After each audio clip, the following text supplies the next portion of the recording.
Pledge of Allegiance. I pledge allegiance to the flag of the United States of America and to the republic for which it stands, one nation under God, indivisible, with liberty and justice for all. Please join me now in a moment of silence as we think about our servicemen, both the ones who are on active duty and the ones who have given their life for their country. Thank you very much. We're now opening the meeting of the April 27th, 2011 Barnstable County Cape Cod Regional Government meeting.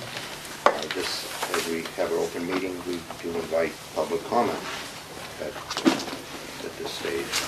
Any public comment? Yes, Mr. Ribnick. Thank you. And would you identify yourself? Yes, please. I'm Preston Ribnick. And from where? Good morning. My name is From Preston. where? Waffley. It's part of my opening line. You've already stole my thunder. I'm stealing his opening line, Sorry. Mr. Chair. Good morning. My name is Preston Ribnick, and I live in Waffley.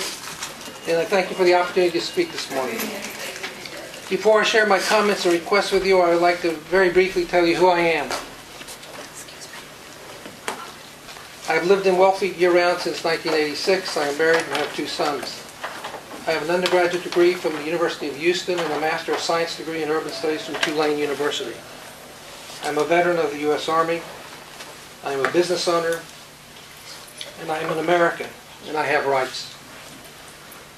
I believe I have the right to have an open and unfettered access to documents that are part of the public record. I have the right to be treated with dignity and respect by public officials and by public employees. I have the right to request information regarding the handling and expenditure of public funds. These are the rights of all citizens. And I appear before you today to state that I am deeply concerned by what I have encountered in recent weeks by staff members of the Barnstable County Government, Cape Light Compact, and the Cape and Vineyard Electric Cooperative. In every encounter with the staff of the county, with CLC and with CVIC, I have always behaved with the utmost respect and courtesy when I have attempted to exercise my rights of soliciting public information and seeking information to basic routine questions. And I don't understand the continuous refusal to provide the information or answer the questions. And most concerning, I don't understand the treatment I have received from Mr. Zielinski and Ms. Downey. They have consistently responded to every encounter I've had with them with open disdain, hostility, and disrespect, and I wonder why. Here's what I've requested. Copies of the Articles of Incorporation, mission statements, and bylaws for CLC and CVIC. Annual reports beginning in 2007 for CLC and CVIC. Audited financial statements for CLC and CVIC beginning in 2007 until the present. Portions of minutes of executive sessions for which confidentiality is no longer required for CLC and CVIC beginning in 2007 until the present. An accounting of funds received by CVIC by date and source from 2007 until present. And finally, the list of CVIC vendors, suppliers, and service firms, including legal and consulting firms, from the inception of CVIC in 2007 until the present, including an itemized list of products and services purchased. Let me very briefly describe what I've experienced. On Wednesday, March 23rd, I attended your weekly meeting. At that meeting, I formally requested that you write letters of reprimand to Mr. Zielinski and Ms. Downey because of the manner I was treated at the CVIC monthly board meeting the previous week on Thursday, March 17th. As you recall, I was made to wait in the hallway with another citizen from 9:40 a.m. until 2:40 p.m. while the CVIC board was in executive session. Ms. Downey then waved us into the conference room, actually this room. The board conducted 8 minutes of discussion in public session and then adjourned. There was no opportunity for public comment. One of the items listed for discussion in the public session at that meeting was the budget. Mr. Zielinski, the CVIC treasurer, stated that it would be tabled to the April board meeting for discussion. If you recall, at your meeting on March 23rd, following a 15-minute break, Mr. Zielinski came back to this meeting room, and publicly apologized to me. Further, it was discussed that it seemed appropriate that the CVIC board should have a public comment opportunity, and it made sense to have the items to be discussed during the public portion of the meeting be scheduled prior to the board entering to the executive session. I took that as a positive development. I phoned Mr. Zielinski the following day, which was Thursday, March 24th, to share my appreciation for his apology and to state my hope that we could meet to share our points of view and review the areas of my interest in CVIC and CLC. He was very abrupt and stated he saw no reason to meet, but rather felt the best plan was to arrange for Ms. Downey to present an overview of CLC and CVIC at a future meeting of the Commission. In fact, he mentioned that during the meeting last month with you. I explained that would not be helpful. I further stated I had found throughout my life, in my entire business career, which spans 33 years, that cooperation and collaboration have been most helpful in achieving positive outcomes. He was unresponsive. I attended last week's meeting of the CVIC board, following the wonderful press conference they had a week ago, of the CVIC board on Thursday, April 21st. Unfortunately, it was a repetition of the March meeting. This time, I and 3 other citizens were requested to leave this room, the meeting room, and to sit outside in the hallway once again. And once again, I asked how we would know when the executive session was over and for us to return to the conference room. Ms. Dowdy stated this time that they would raise the window shade, the shades on the windows, which they lowered during the executive session, and that would be the signal to enter the conference room. In other words, no one would even come out to explain to us that the meeting was going back to public session. I and 3 other citizens returned to the meeting in this room at 12:40 p.m. after sitting in the hallway for 2 hours. There was 6 minutes of public discussion, and then the meeting was adjourned. There was no public comment opportunity. And please note, there was no discussion of the CVIC budget that was tabled at the March meeting and was supposed to be reviewed at last week's board meeting. And so, Commissioners, I come here this morning to ask you why. Why aren't the citizens of Cape Cod able to freely access public documents and information? Why do the senior county administrative staff members treat citizens with open hostility and disrespect? Why is it allowed for the CVIC board to consistently spend almost its entire monthly board meetings in executive session? How can there be appropriate accountability of the county government, the Cape Light Compact, and the Cape Vineyard Electric Cooperative when Mr. Zielinski is the county administrator and treasurer of CVIC? Ms. Downey is the assistant county administrator, the clerk of CVIC, and the administrator of CLC. And Mr. Dowdy is chairman of the county commissioners and chairman of CLC. I have here, which I got from your office around the corner, which is the county government organizational charter for Barnstable County. As I read it, you are the 3 commissioners elected by the voters of Barnstable County. Mr. Zielinski, as county administrator, reports to you, the 3 commissioners. Ms. Downey, as assistant county administrator, reports to Mr. Zielinski. Therefore, you have direct responsibility for the performance of both Mr. Zielinski and Ms. Downey. So I formally make the following request to you. First, I request that you immediately direct Mr. Zielinski and Ms. Downey to provide the requested information to me and other interested citizens without further obstacles and delays, and to set a timeline to do it. Second, I request that you direct Mr. Zielinski and Ms. Downey to treat me and all citizens with respect and courtesy as we exercise our democratic rights. Third, I request a meeting as soon as possible to enable interested citizens to review the requested information, public information, and allow us to directly ask Mr. Zielinski and Ms. Downey the questions, if we have any. And I would hope that you as commissioners could attend that meeting. Finally, I respectfully request that you discuss this morning the issues I raised today. Your decisions and actions in response to the information and request I share today will indeed go a long way in demonstrating your commitment to an open and transparent county government. And I thank you for your time. Thank you for your comments. Are there any other public comment? Yes. I'll be quick. David Young from Brewster. It's become apparent to me that CVEC is going to be going through to the state. And as you know, in the town of Brewster, the planning board denied them a permit. They needed 5 affirmative votes, and it was 3-3-1. You cannot get 5 affirmatives out of that. Permit was denied. Yourselves the Cape Cod Commission, Assembly of Delegates are all working together for county regulations. Why is CVEC being allowed to go to the state? How come, why is this happening? You guys have done all this work, the commission, and now they want to go end run around to the state. I don't understand it, and I think it's wrong. Thank you for your comments. Is there any other public comment? Yes. My name is Yvonne Rowan and I live in Brewster, and I would like to support what David just said. I have serious concerns about CVEC bypassing our county, which is putting these guidelines in place to protect the citizens of the county. I just don't understand how that can be okay to do, and I would like to hear what you have to say about it. Thank you. Thank you for your comments. Is there any other public comment? Yes. Good morning. My name is Cynthia Locke, and I live in Brewster. And I also feel the same way, my husband and I do, as Dave and Yvonne.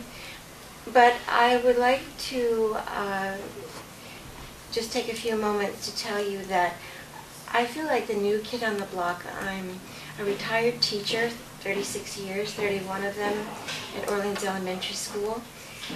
And about 6 months ago, I started getting involved in the various issues in town and the county, attending several meetings. And I started becoming very concerned, what I phrase as an overlap of the roles that in all of these discussions and deliberations. And I don't know if it's an official conflict of interest on the parts of some people, but I think there's definitely a lack of transparency. And there are becoming more and more people concerned about this, countywide and locally in Brewster. Thank you very much. Thank you for your comments. Is there any further public comment?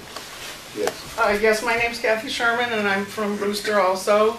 One of my big concerns is about the process for the Brewster project in terms of CVEC submitting an application which said that there were minimal adverse effects on X, Y, Z, including property values, recreation values, natural resources, and they didn't really address too many of the human impacts other than they should have been addressing property values. They gave no substantiation of that. The other, it was historic resources. Where these turbines are going to be located, one was in a potentially important archaeological site, and the other, or both of them, are within 1.5 miles of historic homes, but they're not in Brewster, they're in Orleans and Harwich. And they did not even do the balloon test, which would show visibility. It is something that it's advised, that was requested by the Mass Historical Society. Whether the information even got to the local historical societies is very unclear. So that's that. Natural resources. The habitat on which one of the turbines will be is the same as the habitat that continues on the other side of Route 6, which is designated as an important bird area by Audubon. Most of it's Nickerson State Park, but there's also watershed protection.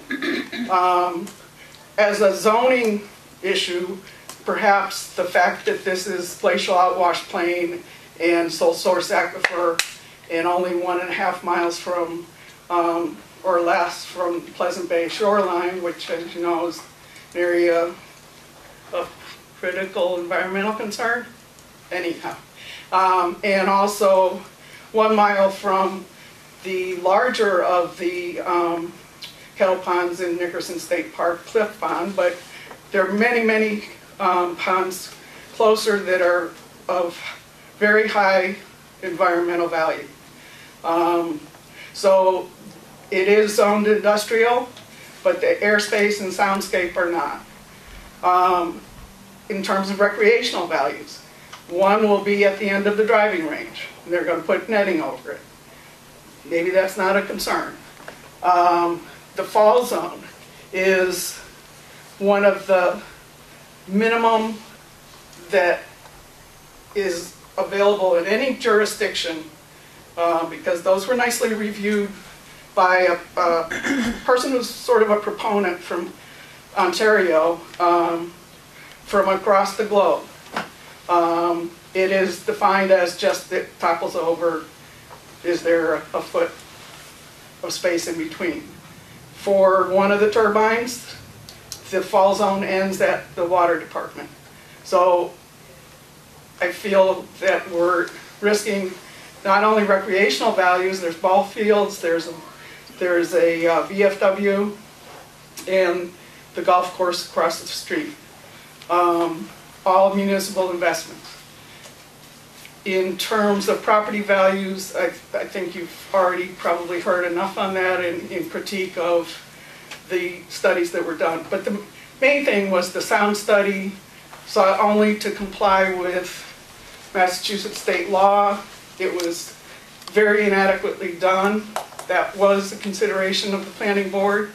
Almost even if there seemed to be a tendency to vote affirmative, it was clear that there would have been very strict conditions put on it. So if we don't want to entirely throw out zoning and code, I urge you to request CVEC not go to DBU. Is there any further public comment? Yes. Mark Cool from West Falmouth, and it's more of a question than a comment.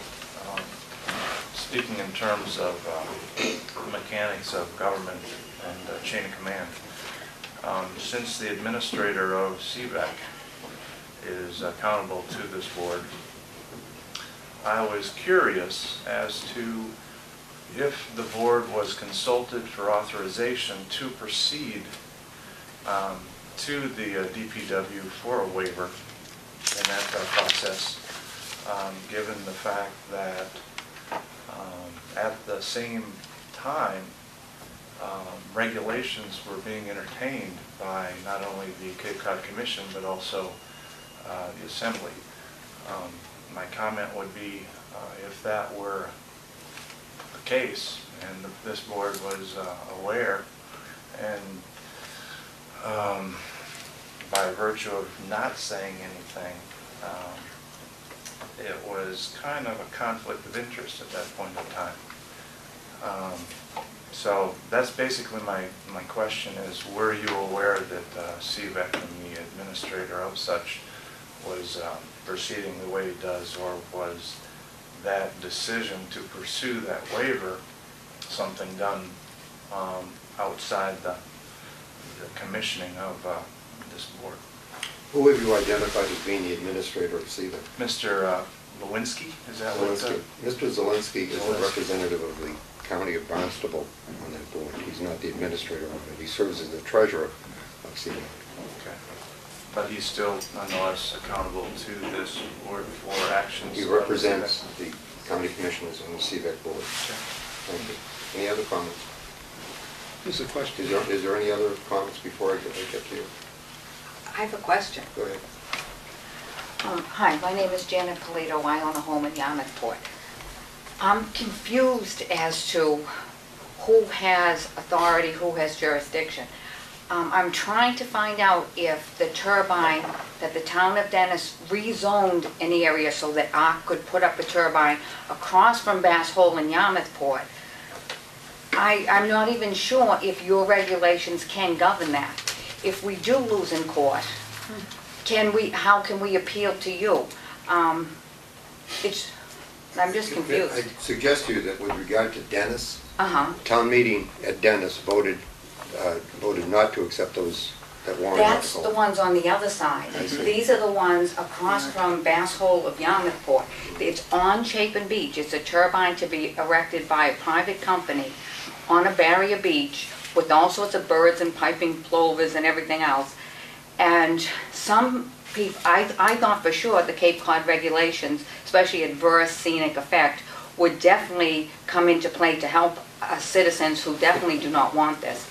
Excuse me, But I, just so I'll understand, you're saying it's being erected by a private entity? yes, but the town of Dennis has joined them in their lawsuit against us, I see. against us and Old Kings Highway, Okay. because Old Kings Highway denied it. All right, so I understand it, this is a matter that has been generated by Old Kings Highway and the town of Dennis? Well, this private enterprise went to Old Kings No, Highway. I heard that. Okay. But you told, just so I understand it, you're saying that the town of Dennis has joined with this private firm in order to move this forward. Right. Have in you a talked to the lawsuit. town of Dennis about this? Pardon me? Have you talked to the town of Dennis Oh. about this? Many times, the citizens of Dennis have been up to town hall and talked to them many times. My question is, will the Cape Cod Commission, if all these regs go through, will they be able to help us if we were to lose in court? The Cape Cod Commission has regulations that have been passed by the Assembly that will be discussed later on in this meeting Okay, with regard to that. With regard to the application, if I'm not mistaken, the application of those regulations come with the application for a permit. If a permit is underway, I don't believe that these regulations would be in, you can correct me, Paul, since you're here. If there is a permit in force, this would not be subject to review by the Cape Cod Commission at this time How do under I those know? regulations. Well, the important distinction is that the only thing that's passed the Assembly of Delegates are the standards, so we have no threshold. Okay. So therefore, we have no jurisdiction, not over Brewster, not over New Generation, not over any of the proposed turbines in Dennis as of today. So we have no official, there's no trigger, so there's no way that they're going to come and be judged by the standards. The standards are in place now, so if a project triggers Cape Cod Commission review for some other reason, then the standards would apply. The standards also will allow us to put together a Citizens Advisory Committee to work on a technical bulletin and to revamp our model bylaw on a regional level. But as of today, there is no threshold that would trigger our jurisdiction. well, say God forbid we lose in court. From what I understand from coming to other meetings, could the citizens of Yarmouthport, then request our selectmen to ask you to review it? Could that be an avenue for me? Boards of selectmen and other internal town boards have the authority to discretionarily refer projects. To the Cape Cod Commission? Yes, and the standards in that case would apply. There is one piece, though. The Cape Cod Commission then has to take a vote to accept that discretionary referral. Okay, So it is a two-step process. all right, thank you. You bet. Any other, anybody who's not spoken? Yes. Yeah, James Rogers Sandwich. I just asked you if you would today do something about answering Mr. Ridnick's questions. I wonder if you would address the questions on transparency and treatment of the public today, to the best of your ability. Thank you. And please do not let yourself be put in the position of the piano player who doesn't know what's going on upstairs. What does that mean? See the movie Casablanca. Yes, Mr. Riddick. Thank you. This is just a question, or a statement and a question. I think the point was the March 17, 2011, at an executive session of CVIC at the Barnstable County Courthouse, Maggie Downey moved the cooperative CVIC vote to pursue the Department of Public Utilities exemption process as the executive committee shall, seconded by Charles McLaughlin. The cooperative then voted 8 in favor, 2 opposed, and 2 abstaining. The motion carried by a majority.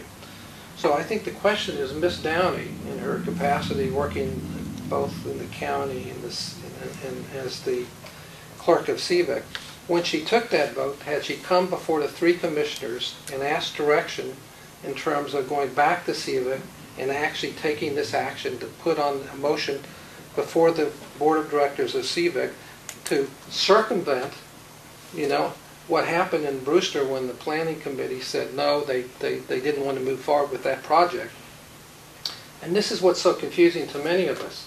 Over many, many months, the commission has worked diligently with the great staff of the research staff of the commission to develop regional criteria for the proper siting of wind turbines on Cape Cod.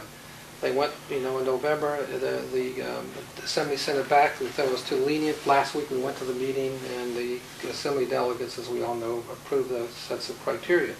So they wanted, it seemed like to me, through all discussions, I attended many meetings, what they were hoping to do and what they intended to do, because of the pending WESRA legislation in Boston and the State House, was to put in place the opportunity for a regional, for a very rational, deliberate, and well-researched process on a regional level to review all these many projects that are already here and coming forward in the future. So that's what they were doing at, on one level. Concurrent to that, CVIC board was actually doing the opposite. In other words, they were going to bypass the local. Excuse me, Mr. Ribnick. Yeah. Although I appreciate the fact that you're describing a process, the process that you're describing, I believe, as far as I understand it, was that you were reporting that there was a vote. Right. Okay. Are you asking a question about that vote? Yes, the question is, when Ms. Downey put that motion on before the board of directors of the cooperative, did she come to you and ask your permission before she made that vote? No. And then under what authority can she act? Ms. Downey, in her capacity on the Cape and Vineyard Electric Co-op, is a representative of the Cape Light Compact and represents that board on that, on CVEC. But can you see how from the public, sir, how confusing it is that people wear so many different hats in so many different capacities? And my final thought is, can you see the dichotomy of the commission and the delegates and you working to try to create this rational planning process for these, and to be a buffer between the local communities and the state? At the same time, concurrent to that, CVIC is operating, with Ms. Downey putting the motion before the board to actually go bypass the commission and go straight to the state. That's the dichotomy. When a motion is put before any board, Yeah. there is a vote that follows it. Yeah. The board, if it supports the motion, passes it. You've indicated, at least I've heard you say, Yeah. that board did pass it. They did 8-2-2. So, regardless of who placed the motion before the board, it was the board that voted to support it. Right. The CVEC board is made up of representatives of all the towns that have signed on to be part of CVEC. Right. I don't believe that Wellfleet is a member of CVEC. No. But could I just ask you one final question? But the money that the people from Wellfleet contribute to CLC, Cape Light Compact, the funding that they receive comes from Wellfleet residents, and CLC provides the funding to support CVEC. So we do have a stake in what's happening at CVEC. And that's correct. Yeah. However, when you brought this matter up before, I suggested to you that there is a representative from Wellfleet on the Cape Light Compact board, Right. and that that your concerns with regard to that would be well served if you had that representative bring those matters before the Cape Light Compact board.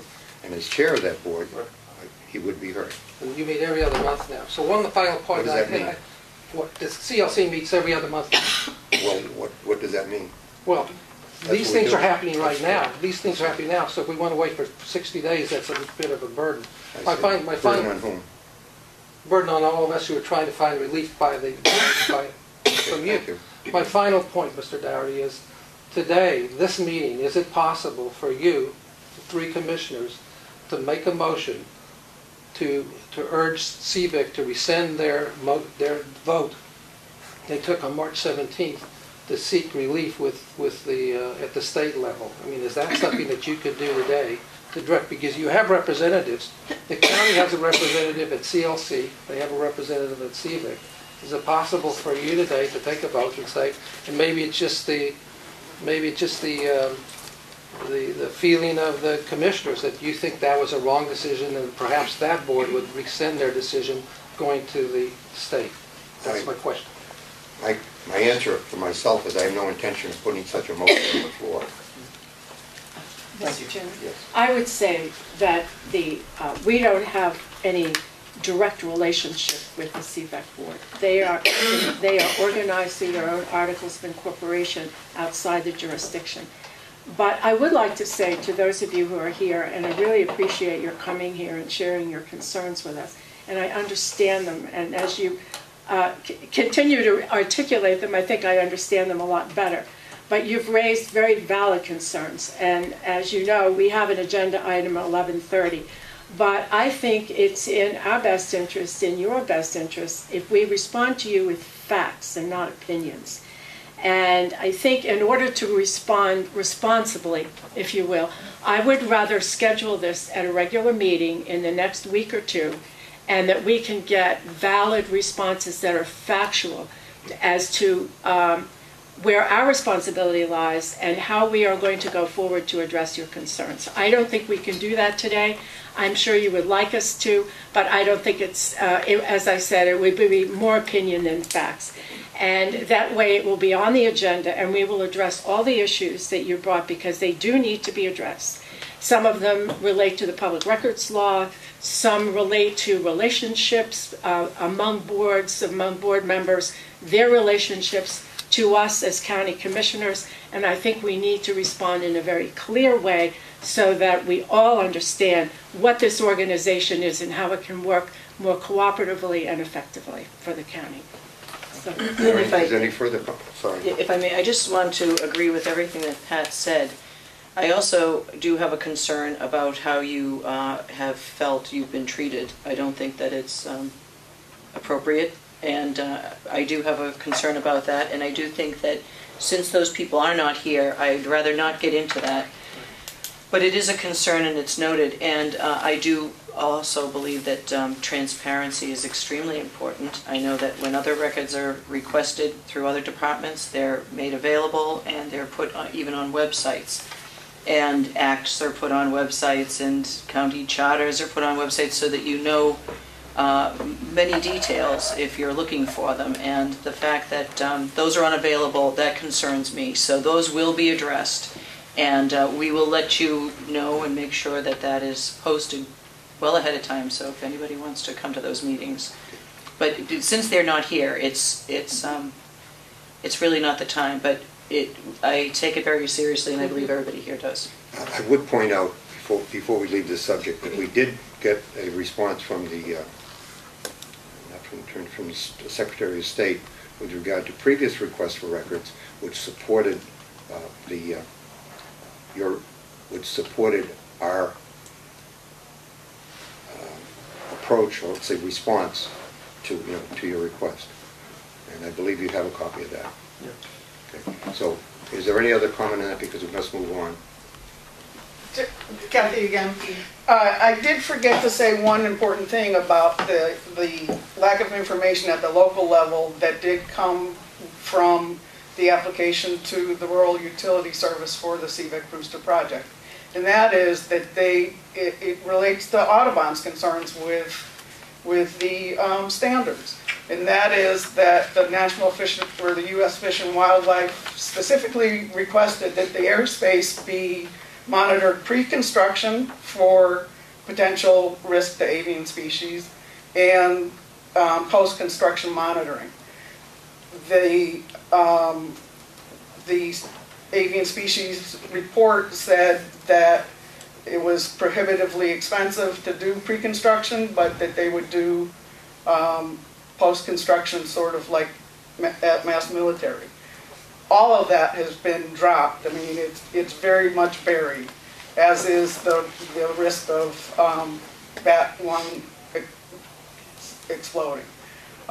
So Audubon's concerns with the standards were very different than, say, Brewster's and other municipalities. Audubon's concerns specifically were that there could be population effects, and this specifically relates also to the ARC proposal, because they're particularly concerned about endangered shorebirds. But the Brewster CVEC project is at the elbow of Cape Cod, where it's a very important place for migratory songbirds and raptors that are at specific risk. Thank you. Thanks. Okay, I think we have to move on, because we have Now, 10 minutes into the time we're supposed to do Paul Wicky's performance evaluation, 6 months review,